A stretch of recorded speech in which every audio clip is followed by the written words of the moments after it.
So today is our last day of neurology, and tomorrow. Okay, how was the session, by the way? That's good. Yeah. Okay, so guys, you guys should just attempt your NBME so that we can have a rough idea of your score. That and just I was there in the beginning. Alhamdulillah, all of you guys are doing very well. Like you guys have done 50 to 60% of you were like scoring 60 to 70. So that is No, actually no, really Dr. satisfactory. Ahmed, we are not doing well. Keep it up, guys. But another thing which I mentioned, why No, I we are just not doing. listened to We your are not doing doc- well, Dr. Ahmed. We need revision. We are lacking revision. revision. I Whatever told you we are sessions going are, to. yeah, whatever sessions are going on Hmm? for those 5 days or maybe for 1 week, 10 days, we are very confident with that system. But now, if you ask me about CVS, I'm not like 100% confident with CVS. Yeah. Yeah, this is what happens with me too. Yeah. Yeah, it's like the You universal know, problem.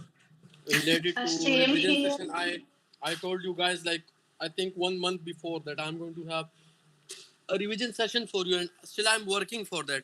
I'm just like trying to like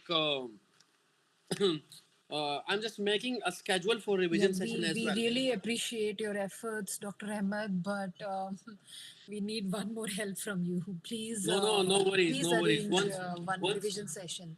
yes, don't worry. I have a contract with you guys till your step one exam. Once you No, are done I with your want to step one I want exam. to sign contract with you till step 3.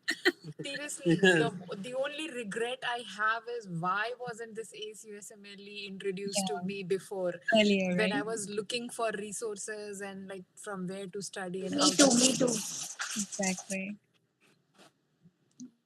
So I in that Dr. Ali also I mentioned that we will Yes. need revision session. If not Okay. if not Okay. possible Listen. for everything, but No, for no, no, the no, no, no. Listen, Doctor Renu. I'll be making a schedule for revision session. In cool. that schedule, we are going to first of all do the like what would be your task? Your task would be to do the Ankis, right? 2 to 3 Cool. parts of Anki. Like you have around about 70 to 80%, 70 to 80 decks or flashcard related to a physiology. For example, let's say renal physiology. So you would be having 50 decks related to renal physiology, and that would be very helpful, right? So I'll be sending you schedule based on those Ankis. You guys are going to do those Ankis, and it would just hardly take 1 hour for you guys to do those Ankis, right? Secondly, once we just took the revision for one system, right? 1 day for one system, right? 1 day for one system. Next day would be off. You guys are first of all going to do your incorrect, and secondly, you guys are going to revise your U-World, right? A quick revision.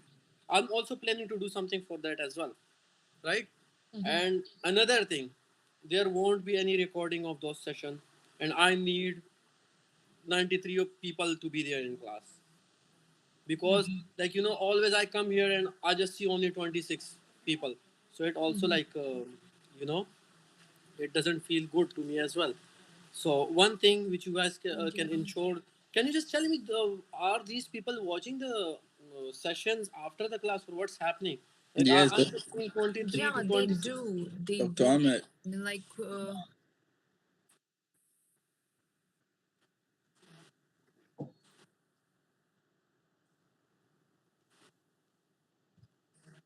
Yes.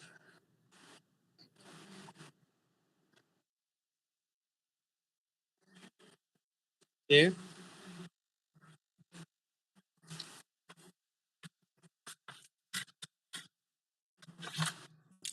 So how much views? 8 views. Dr. Ahmed. Okay. Doc, yeah.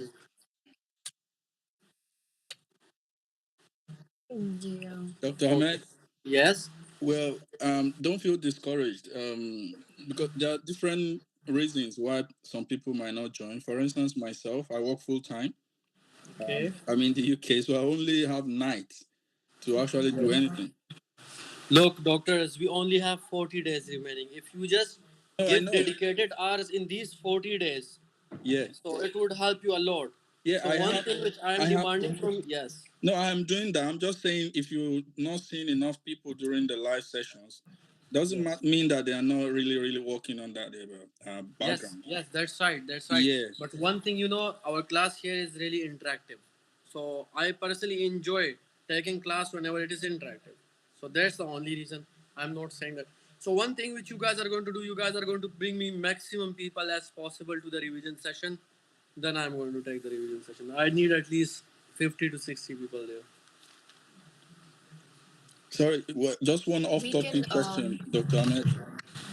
Sorry. we can One motivate. little off-topic question. Okay. I didn't hear you. You have a question? Yeah, just a little off question. There's this rumor going around. I'm not sure if it's true that they want to review from next year to revert back to the old scoring system for step one. I don't know how true is that. Okay, so I would just ask Dr. A, like I'm not up to date nowadays with these rules and regulations of NBME, so I would just ask him and I would just confirm that, right? Okay, thank you very much. But Thank just you. don't worry, like in my thinking, you must focus on the study.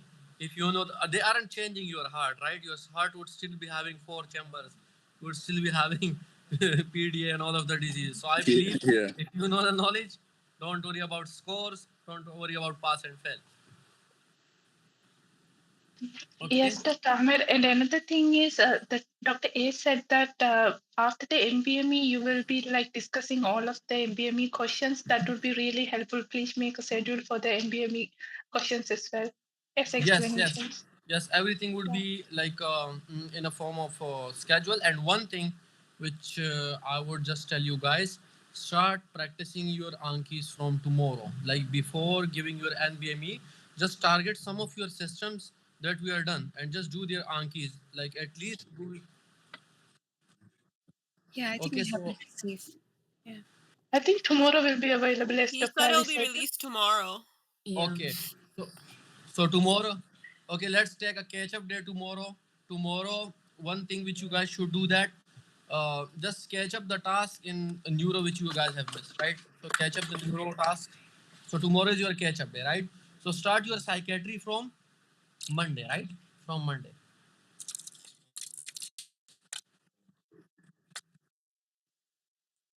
So tomorrow, I think it would be active tomorrow. No. Okay. So in the revision session, we'll be focusing on Ankis. Like Ankis would be your task. It won't be my task, right? And my task would be just to do the high yield points and do revision. Right? Okay. Okay. So let's start our today's session. So let me just share my screen. Okay, can you guys see my screen? Yes, we can. Okay. Just give me a second. Okay. So today we will be discussing demyelinating disorder.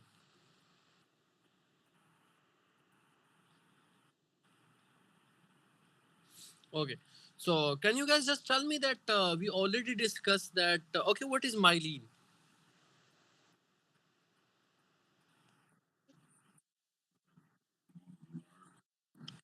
Okay. So it's a substance that surrounds your nerves. Okay. And why do we need myelin? To To increase increase the conduction. conduction. Okay. Increased action potential, right? Or fast action potential in order to like so that you cannot lose the action potential, you need an insulative kind of material, that is myelin sheath, right? So we discussed you have your tracts and your nerves, right? So tracts are also myelinated as well as nerves are also myelinated, but there are different kind of cells which myelinate tracts and other group of cells which myelinate nerves. Yes, anyone who can just tell me, tracts are myelinated by? Oligodendrocyte. Okay, oligodendrocytes. And nerves? Schwann cell. Okay, Schwann cells. So another point which you guys must remember that Schwann cell only myelinates single axon, right? But oligodendrocyte on the same time can myelinate multiple axons. Okay, so you have a nerve that is your second cranial nerve, optic nerve, right? Yeah. Okay, it isn't basically a nerve, it's a tract. Why is it a tract? Because it's myelinated with oligodendrocyte. Remember that, right? So it's not a nerve, it's a tract. Why? Because it's basically lined or myelinated by your oligodendrocyte. And what's the significance of this? We will be discussing a demyelinating disorder, that is multiple sclerosis. Okay, so let's discuss multiple sclerosis. So, as you guys know, that multiple sclerosis is an autoimmune destruction of your CNS myelin, and it basically targets your oligodendrocytes. That is your tracts, right? Mhm. Okay, so now let me ask you guys a question. We already discussed in the immunology section. If it's an autoimmune disease, so which gender would be more prone to have this condition? Women. Multiple women, perfect. So it's basically most commonly seen in women. Okay, and those who like lives in the regions away from equator, right? Yeah. Okay. What's the Okay. reason for that? Okay, so it's something related with vitamin D, Okay. right? With sunlight and vitamin D. Okay. So those who are having multiple sclerosis, or in other words, they are having a demyelinating disease in which the autoimmune antibodies are going to target your oligodendrocytes, right? And they are going to destroy your oligodendrocyte. It means that the conduction, the myelin is lost. If myelin is lost, we already discussed that it would be difficult for these nerves to conduct electrical impulses, right? Okay. So what would be some presenting signs? The first presenting sign would be that is known as multiple lesion in time and space. Who can just explain this term? Multiple lesion in time and space. Yeah, so multiple lesions in time and space means like okay, she might be having lesions, say like somewhere in the upper arm, maybe like in the month of October. Okay. Then after 2 months, the lesion will be like somewhere else. Okay. So That can I say that the space basically means that it would be asymmetrical? yes. Like for example, once she have lesion in the arm, next time she would be having lesion in the okay. For example, on first at first time she has lesion on the her arm, right? Okay, let me just draw her arm. So second, for example, if it reoccurs, so she would be having lesion on left leg. So it's a kind of asymmetrical. So asymmetrical kind of lesions. You're going to see asymmetric lesion. And what does time mean in this context? That it would reoccur with some time. Like as the time pass, this is going to reoccur, right? Yes. Okay. Another thing which we are going to see is internuclear ophthalmoplegia. Guys, if you remember, we were discussing the brain stem, right? And those things which lies medially in the brain stem that start with the letter M, and one of which was medial longitudinal fasciculus, right? We discussed there in anatomy portion that it's basically going to connect different nuclei with one another. Like for example, if I have a guy, he's seeing towards right, okay? Yeah. So for example, in the rightward gaze, the lateral rectus is going to perform the action on your eye in order to move the eye in right direction. And in this eye, the medial rectus would be pulling your eye in this direction.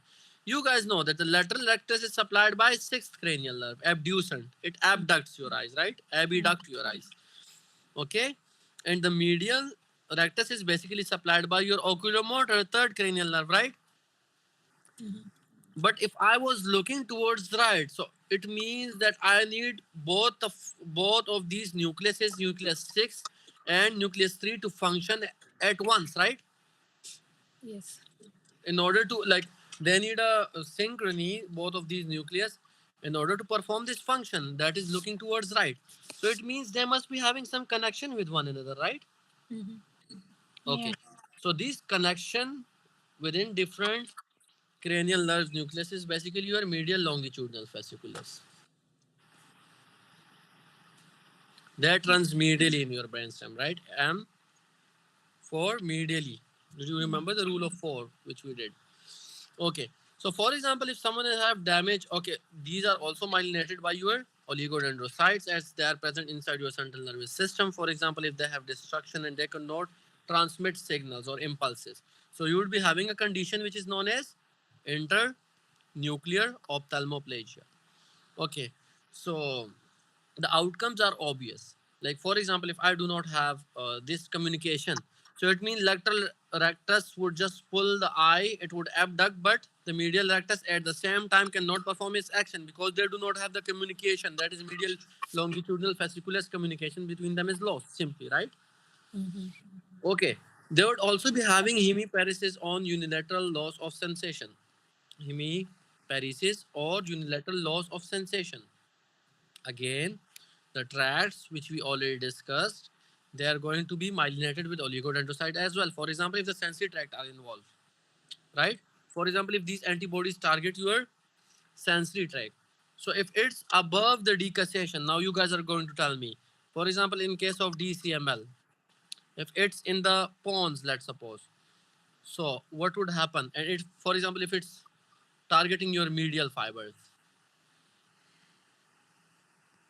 in the pons, targeting medial fibers, yes. Okay, which kind? Okay, sorry, what did you just say?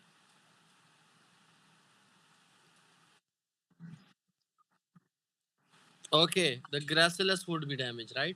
Mm. Okay, Lower lip. okay. If I'm just damaging at the level of pons, it means you'll be having contralateral lesions, right? Contralateral. Mm.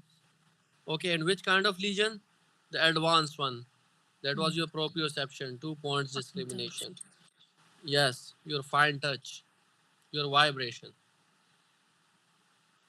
Okay, Mm. so this is the okay. For example, if you have an involvement of autonomic nervous system, for example, like if the autonomic nervous system, if you guys know that we have a lateral horn, you know, the hypothalamo spinal tracts are going to enter, the first order neuron is going to synapse in the lateral horn in which your sympathetic ganglion are in the sympathetic, the second order neurons for your sympathetic nervous system are present, right?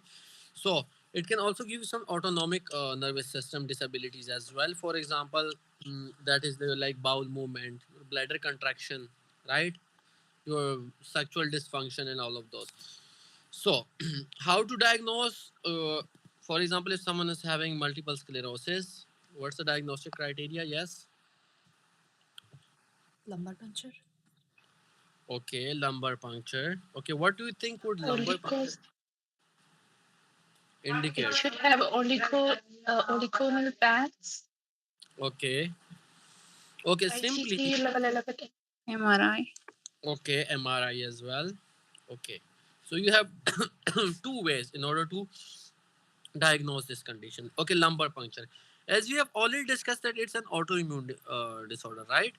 So it means you'll be having certain antibodies against myelin simply, right? Or the oligodendrocytes, right? So we'll be seeing oligoclonal IgGs in CSF, right? So oligoclonal IgG in CSF is going to indicate the multiple sclerosis. Most likely they would be having multiple sclerosis, MS. Okay, MRI. You know that it's going to target your white matter, right? Yeah. Okay. So, Yes. for example, if the you have demyelinating disorder, so your white matter is in the brain is going to be disrupted. So you are going to see several plaques in your CNS if you have disruption of your white matter, right? Okay. If it's an autoimmune disease, you guys know how to treat it. Steroid. Yeah, just give them steroid, just depress their immunity. Simple. Mhm. Okay, so give them steroids or glucocorticoids, right? IV Okay. steroids. Okay, give them IV steroid. Okay, so now let's discuss another condition, that is central pontine myelinolysis. You guys are going to tell me, because you have a lot of MCQs in you world related to central pontine myelinolysis, and it's basically related to with the certain, you know, injecting something into your body. Yes. Rapidly correcting hyponatremia. Okay, if I'm rapidly correcting hyponatremia and giving them like normal saline simply, right? But giving it like very rapidly. Hello? Yeah. So what would happen? Yes. You are going to see demyelination of pons, as the name indicates, central pontine myelinolysis. So you are going to see demyelination of your pons. So, for example, if someone is having hyponatremia, okay, and he is malnourished, at the same time he would be having history of alcoholism, indicating that this guy is like malnourished, right? Or any liver disease, right? So, if I am correcting the hyponatremia, okay, so it means that you are going to see demyelination of your pons very high yield, right? So, for example, if you have demyelination of your pons, okay, so what would you see? You would see a syndrome that is known as locked in syndrome. What does the locked-in syndrome means? That you will be seeing bilateral paralysis. For example, you know the motor tracts as well as the sensory tracts in your central nervous system are myelinated by your, yes, oligodendrocytes, right? So in the we already discussed that these tracts are going to move upward, like the motor neurons tracts are going to move downward, right? In the pons, it's going to, like if you guys remember, it's going to synapse on the pontine nucleuses. Then the tracts are going to enter your cerebellum, right? Remember, in order to send a copy to your cerebellum. So for example, if I'm demyelinating the neurons, the motor neurons here, so we'll be having loss of the motor activities, right? And if it's in pons, what do you think? Would it be contralateral or, okay? Basically, it's bilateral, right? Bilateral. What if I am seeing another condition and I'm having demyelinating disorders? Let's suppose on the left side. So what do you think? Would the lesion below the area be ipsilateral or contralateral? What do you think? Contralateral in the pons. Sorry? Contralateral? Hello. If it is a motor paralysis, it will be contralateral. Okay, yes, it would be contralateral, because you guys know that the motor descending tract decussate at the level of medulla. Must know the anatomy, you guys must remember. Okay, so now let's discuss some CNS tumors, right? So it's very easy tumors, but before that we are going to discuss certain terms. Okay, so okay, guys, we discussed that you have your dura mater, right? Dura mater is your outermost layer of your meninges, right? Yeah. Okay. So we discussed that in your brain, sometimes your dura mater is like having a space that is known as superior sagittal sinus. Remember, like Yeah. the periosteal layer, and the second layer is going to be like to move apart from one another, creating those space or those sinuses. One of the example was your superior sagittal sinus. Another thing, guys, that the dura mater sometimes become thickened in certain areas of your brain, giving you certain structures. Okay, let me just give you an example. Okay, do you guys know what is sella turcica? It's a bony process in which your pituitary gland basically sits, right? Yeah.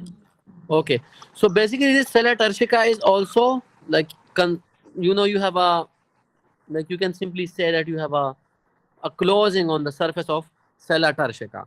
This closing is basically made by your dura layer. Okay, upon the sella turcica, the dura layer basically produce this kind of like closing structure onto the sella turcica. Simply you can think of, if I'm just like closing the bottle simply, right? Another thing, if you guys remember, like for example, these are your both cerebral hemispheres, right?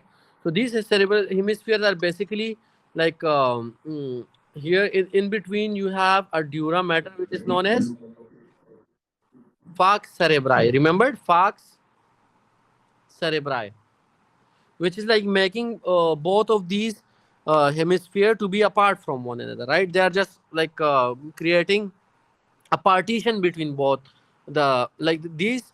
Okay, this is basically your dura mater. So inside your brain sometimes the dura mater enlarges or become thickened in order to form certain structures which are very helpful. One which we discussed, that is going to close your sella turcica, right? Secondly, it's going to like divide both of your hemisphere in between via a layer that is known as falx cerebri. Okay, so let me just draw the lateral view. For example, this is your brain. These are your two cerebral hemispheres. So in between, the dura mater become thickened and it have divided both of these cerebral hemisphere, which is known as falx cerebri. So falx cerebri is your dura mater, right? Okay. For example, this is your brain. Okay, let me just draw your brain. Then you have your, okay, here your bones, medulla, and spinal cord. And here you have your cerebellum. So inside your brain, your like inside your skull, your cerebellum is distinguished, or it is also having a partition with your cerebrum, or your like this is your cerebrum, this is your cerebellum. Both of these are also having a layer of dura mater which have separated both of, yes, which have separated both of these structure, that is your cerebrum and cerebellum, right? So in other words, you can say it have just created a kind of tent, okay, tent, in order to keep these structure apart from one another. So three, inside your brain you must remember three areas where your dura mater become thickened and it's separated different parts. One, in your sella turcica. Secondly, dividing both of your cerebral hemisphere, falx cerebri. Thirdly, you have a partition or a layer of dura mater which separates your cerebrum from cerebellum. Okay, tent like structure. Okay, what, why am I using the word tent here? Okay, Yeah. it's basically known as tentorium cerebri. Okay, this partition. So remember guys, in adults, if you have certain brain tumors, it would be supratentorium. What does supratentorium mean? This tent like structure which have separated the cerebrum from cerebellum is known as tentorium. So supratentorial mean that mostly in adults the tumors would arise here, that is supratentorium, right? And in children the tumor would arise infratentorium, that is below the tentorium. Either it can be in cerebellum, it can be in pons or medulla, right? So infratentorial in children, right? Hello, is that clear? Yes, yes. Okay, Yeah. so Dr. Yunu, can you just give me a quick overview of this layers of your dura mater? Yes.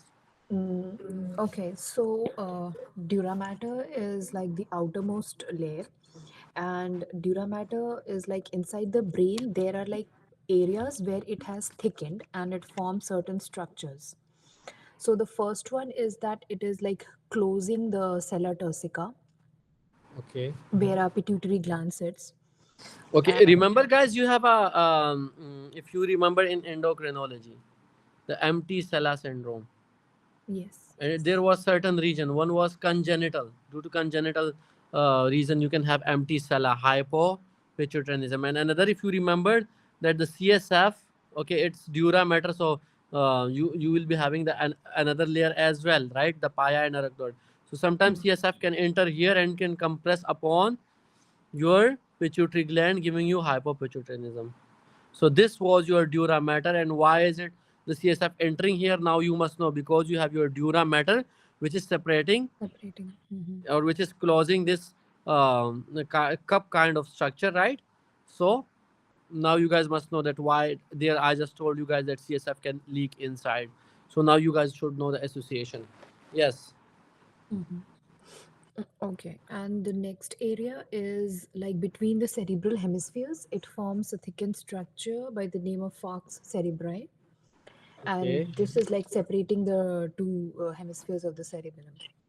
Okay. And thirdly, Thirdly, it is like separating the cerebrum from the cerebellum, and that Okay. is like tentorium, like kind of Yes, like a 10. tentorium cerebri. Yeah. Okay. So in adults, most of the tumors are like in the supratentorial region, and Okay. in children, most of the tumors like originate from the infratentorial region. Okay. So now let's discuss CNS tumor. So there are metastatic tumor and primary tumor. Like for example, the tumor can metastasize to your brain. Okay, which from which parts do the tumor most likely metastasize? That is your lungs, tumors from your breast, and tumors from your kidney. Okay, okay, lungs, breast, and kidney. They love to metastasize into your brain.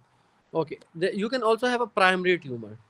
So 50% of the tumors are basically your metastatic tumor, and 50% are primary tumors, right? So how to differentiate these primary tumors? It's simple.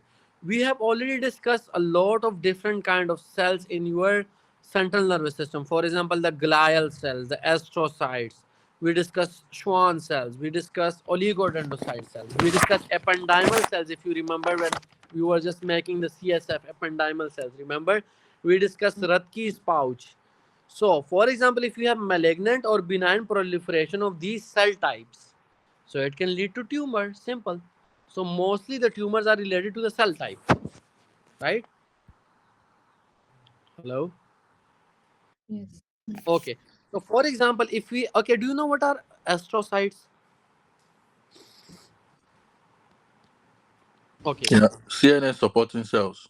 Okay, they are CNS supporting cells. Okay, good explanation. But let me explain a little deep. Okay, guys, you know what is blood-brain barrier? Mhm. Okay. Okay. So basically, the blood-brain barrier is made by your endothelial cells. Like for example, you have your basement membrane, you have your endothelial cells, right? And upon the endothelial cells, you have okay this. Okay, so this is the structure which contribute in formation of your blood-brain barrier. Okay, what's the major goal of blood-brain barrier? That it's a barrier inside your brain, and not everything can pass through it. Simply, not everything can pass through this barrier. Okay, this barrier is made up of your endothelial cells, your basement membrane. Okay, in the endothelial cells, you would be having junction, and these junction would be tight junctions. Tight junctions. Okay, tight junction made of a protein, occludins. Occludins, right? They're occludins. Okay, so upon the surface of that, these basement membrane, you have a star-like nucleuses, right? That are basically supporting this blood, that are basically contributing in formation of your blood-brain barrier, right? So what's the major goal of these astrocytes? For example, once the thing is trying to cross this and it cross it, your astrocyte is going to pull it again, right? So that's why it's the main role of astrocyte in is basically in blood-brain barrier. It also do not allow everything to pass through it, right? Once if something pass, it has the ability to recapture it simply. So these are star-like nucleuses known as astrocytes. Okay, so collectively these three structures make your blood-brain barrier. Okay, blood-brain barrier is broken somewhere in certain areas. Do you guys know what is area posterior? I just discussed. Yeah. Near fourth ventricle, your chemotrigger zone causes vomiting. So you have certain areas inside your brain where the blood-brain barrier is broken. Area of posterior is one of the example, right? So, for example, if I have malignant proliferation of these astrocytes in adult, malignant proliferation of astrocytes in adults, as doctor told us that these are supporting cells, like it's supporting your blood-brain barrier, right? So you know all of the supporting cells inside your brain are basically known as your glial cells, right? Yeah. Okay, glial cells have certain tumor cell markers that is known as GFAP, right? Mhm. Okay, so for example, if I have a tumor, for example, if someone is having tumor inside his brain, right, and it's GFAP positive, so you must directly think of that this tumor is basically glial cell origin, right? This tumor arises from glial cell because they are GFAP positive, right? Hello. Mhm.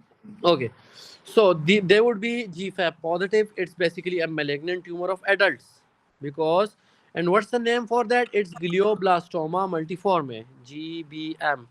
Glio for glial cells, blastoma multiforme. Okay, this tumor is basically the malignant tumor of your astrocytes, which are GFAP positive, are called as glioblastoma multiforme. Okay, secondly, guys, you remember what? For example, this is your right cerebral hemisphere and this is your left cerebral. Between them, you have an association fibers, right? Which is connecting one of the biggest association fiber, or your commissural fiber was your corpus callosum. Mhm. Okay, which connects your right and left brain. So what these kind of cells, these malignant astrocytes can do, or glioblastoma multiforme can do, they can enter the corpus callosum like that, and it can invade the other cerebral hemisphere through corpus callosum as well. So for example, if they are invading in this way, so they basically form a butterfly shaped structure, right? Mm. Butterfly shaped lesion. So you guys must know that whenever you see butterfly shaped lesion on your CAT scan in your world, or you have a history of butterfly like shaped lesion, so you must think of glioblastoma multiforme, that is malignant tumor of your astrocytes, and you know what are your astrocytes now, right? So this was all about glioblastoma multiforme. Yes, anyone, Dr. Futures, please just tell us what are your astrocytes, what's their function, and how can they become malignant, and what's that tumor called.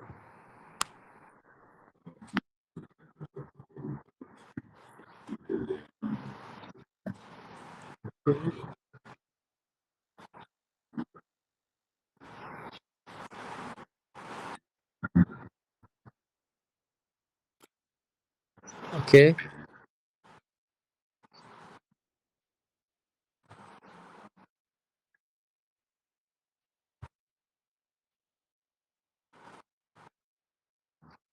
Okay. Okay. Can anyone tell me which things can pass and which cannot pass?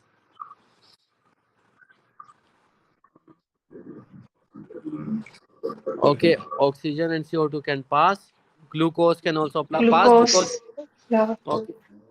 Some Okay. drugs and toxin can't pass. Some o- drugs and toxins. Okay. Toxins can also pass, and some drugs can also pass. Okay. So yes, please continue.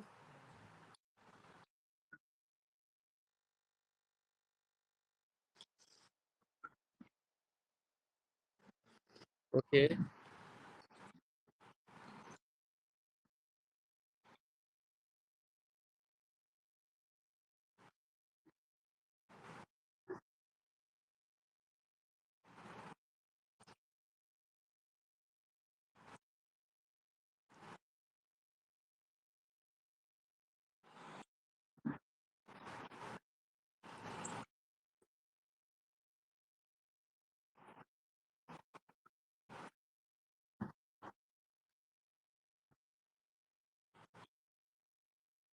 Yes. Butterfly shaped lesion. Okay. Another tumor which we'll be discussing is meningioma. So, as the name indicates, for example, if we have benign, okay, it's a benign tumor, meningioma. If we have a benign tumor of meninges, okay, meningeal cells, so it can basically give us a tumor that is meningioma, right? Okay, so it's most benign, most common benign CNS tumor seen in adults, right? And mostly you are going to see women having these type of tumors. Why?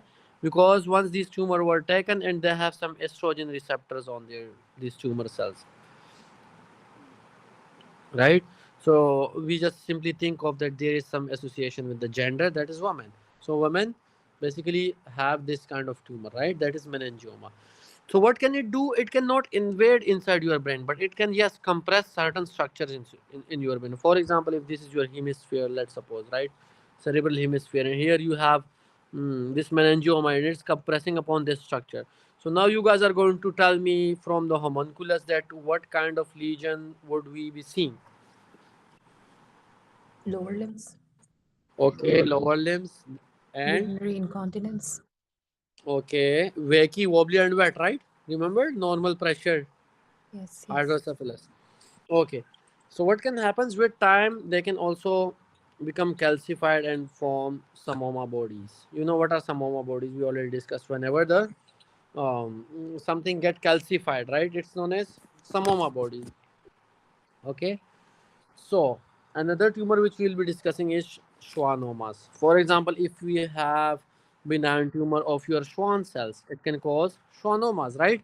But important point which you must remember that schwannomas are basically related with your cranial nerve 8, vestibulocochlear nerve. How? Because, for example, this is your brain, this is your pons, medulla, and cerebellum. So basically, this schwannoma loves to grow in cerebellopontine junction here, so between the junction of cerebellum and pontine. So you know here between the junction of cerebellum and pontine, cranial nerve 8 passes here, right? So it can involve cranial nerve 8, and hence it can give you like hearing loss and tinnitus, right? For example, if I am continuously just like stimulating cranial nerve 8, so it can also cause tinnitus, right? Mm. Okay, now let's discuss another tumor, that is oligodendroglioma. If we have malignant tumor of oligodendrocytes, okay, malignant, so it can give you oligodendroglioma. I think these tumors are very easy to do, right? So as the name indicates, but guys are going to remember something related, like some points that is here. You can just remember it. It's of astrocytes.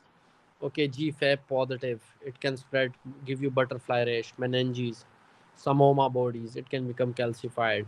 Schwannomas, cerebellopontine injection. It can affect cranial nerve 8 simply. So, in case of oligodendrocyte, you must remember that it can have like for example, if we have malignant tumors of oligodendrocyte, so what can happen, it can involve your frontal lobe.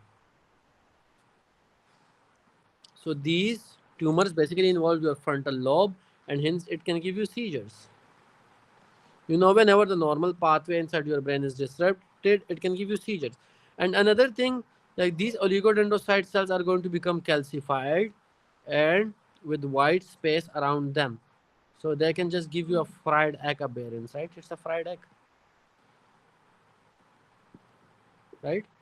So fried egg appearance is highly specific for oligodendroglioma, right? Hello? Okay. So now let's discuss. Okay, you can see it's also supratentorial. Remember? Okay. So another tumor which we'll be discussing is medulloblastoma. Medulloblastoma. Okay, we'll be having revision of these tumors. Just don't worry. Okay. So guys, you know the cerebellum have different layers. You know, you have your a layer in which the cells basically sit, like different type of cells, like the starlet cells, the basket cells, the Purkinje cells. It sits in a layer, and this cellular region is basically known as, yes, granular cellular layer, right, of your cerebellum. So medulloblastoma is basically malignant tumor of granular cells inside the cerebellum. If it's in the cerebellum, it's infratentorial. It means you are going to see this tumor in children, right? As we already discussed, that most of the tumor in children would be infratentorial. If I am having involvement of my cerebellum, that is medulloblastoma. That is malignant tumor of your granular cellular layer of your cerebellum. So it's most likely to be, a child. Okay. So what happens? It have very poor prognosis, and sometimes what happens? It can just metastasize into your spinal cord, right? To your till your cauda equina. This type of metastasis is basically known as drop metastasis. So you can simply think of it is dropping down. It's moving into your spinal cord, giving you metastasis. That is known as drop metastasis, simply. Okay. So another cells. Did you guys remember what were your ependymal cells? The cells Yeah. lining your ventricles. Okay. So for example, if I am having malignant tumor of these kind of cells, so for example, if it's your fourth ventricle, so this can enlarge, and what happens? It can, yes, it can close your foramens. For example, it can close your foramen Lashka. It can compress your foramen Magendie. So it can give you hydrocephalus as well, right? So in ependymoma, what ependymal cells, ependymoma, you it's basically again tumor of your of children. For example, if you have fourth ventricle involved, so it's infratentorial, right? So most likely you are going to see this kind of tumor in children, right? Okay. Another last tumor is your craniopharyngioma. We already discussed. Remember craniopharyngioma? You have a Rathke's pouch that comes from your oral epithelium. It's going to join with your posterior pituitary, and ultimately it's going to give you anterior pituitary gland, right? So for example, if you have neoplastic proliferation of this Rathke's pouch, it can give you tumor mostly in child. So yes, it's the only tumor in children which arises above the tentorium, right? Only tumor above tentorium, right? That is, these Rathke's, like malignant proliferation in these Rathke's pouch cells can give you craniopharyngioma, right? For example, if this craniopharyngioma, this neoplastic tumor moves, and above your pituitary gland you have your optic chiasm, right? Which is going to control your lateral vision. We already did the pathway, right? So for example, if I'm compromising the optic chiasm, so you'll be seeing bitemporal hemianopia, right? Yeah. Okay. So anyone who can just give me a quick overview of these, okay, from Schwann cells. Yes.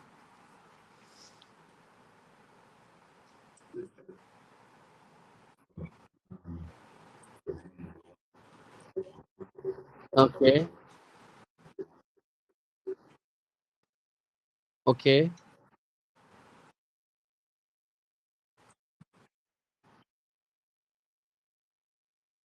Yes. We discussed about cranial nerve. Those nerves which aren't divisible by 12 are going to be present laterally, simply.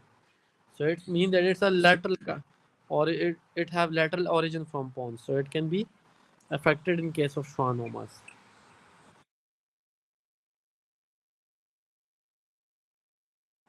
Okay.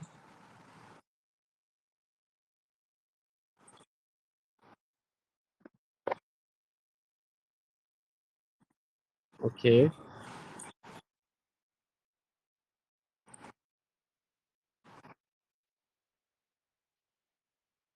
Okay. Medulloblastoma, infratentorium. So in children,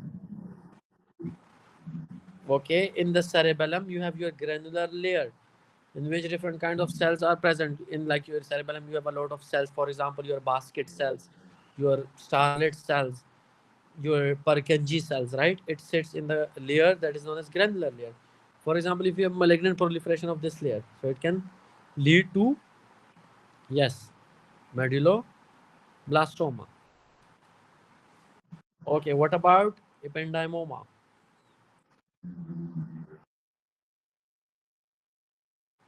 Okay.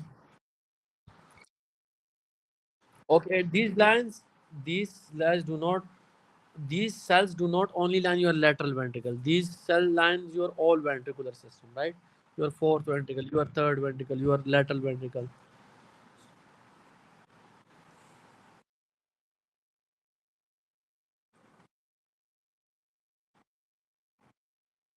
Okay.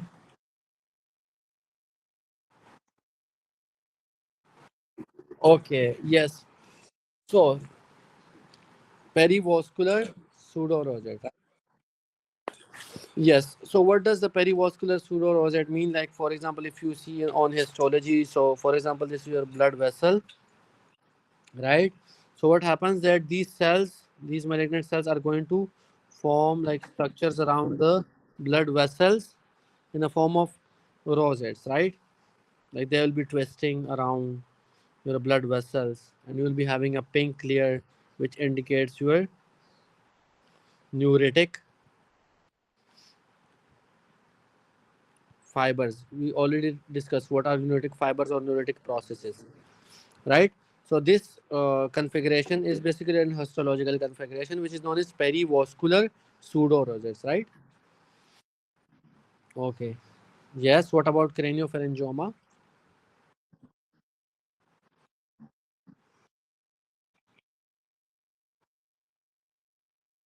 Okay. Okay.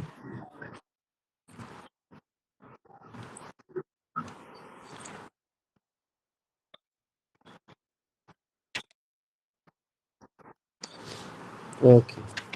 So this was all about the pathology. Hope so you guys enjoyed. And we are left with the cranial nerves and eye pathways, right? So these in these 5 days, what's your plan? What you guys should do? Just focus on those flashcards, right? Like you must just take time for your. Okay, tomorrow is your catch up day, right? So just do the task which you guys are left with. Just try to complete your neurology, right? Then in those 5 days, we won't be having daily sessions, right? As I have already told you. What would you guys do?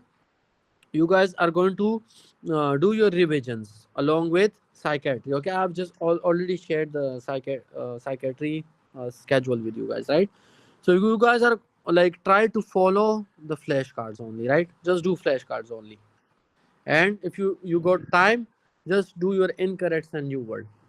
So in these 5 days, you should just keep focus on your flashcards and your U words. You can also, if you have time, so you can also look for your notes or your annotations. So like try to revise as much systems as you can, and just please sit dedicated, because these 5 days, after these 5 days, we are going to take an NBME. So it would be quite good if you give your 100%, right?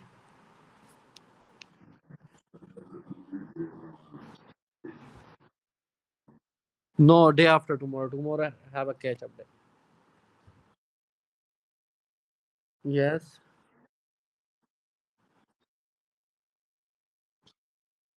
Okay. I think there's a psychiatric task that was sent by Dr. Yes, for 5 days only psychiatry task. I've just given the videos from Dirty Medicine. You guys can just see them. They're very helpful. And along with that, I've just given you the UWorld question IDs. So just watch those videos and go for your UWorld. Just do it. It's like almost doing 25 to 30 questions per day. And it's like quite easy for you guys. You guys still have the pace. So just refer to these two resources. And if you get time, you can also look for your first aid, right? Annotate your first aid. So in these 5 days, sorry. No, we won't be having any lectures, but Dr. Remy just told me to give you a boot camp on psychiatry. So on the final day, on the 5th day, we'll be having a boot camp on psychiatry, right? Yeah. So like I'm just giving you time for your revision. And in the end, I'll just giving you the boot camp for psychiatry. And I'll just give you my notes. I'll just try to make some notes for you guys. And then we can just review those short notes, right? Anki's okay. So contact Dr. A for that. Like just ask Dr. A to send you guys the Anki's hand, right? Okay. Hello. Okay. So we haven't mentioned those NBMEs and everything in the group. As you guys know that we are just collaborating it with another. We just choose to have this discussion on the Google Meet, right? So if you have your friends, you can just inform them personally, right? That we'll be having NVMEs and all of those, right? Oh. So thank you guys. Thank you. Bye bye. Thank you so much, Thank Dr. you, Ali. Dr. Raymond. Thank you, doctor. Thank you. Thank you. Take care.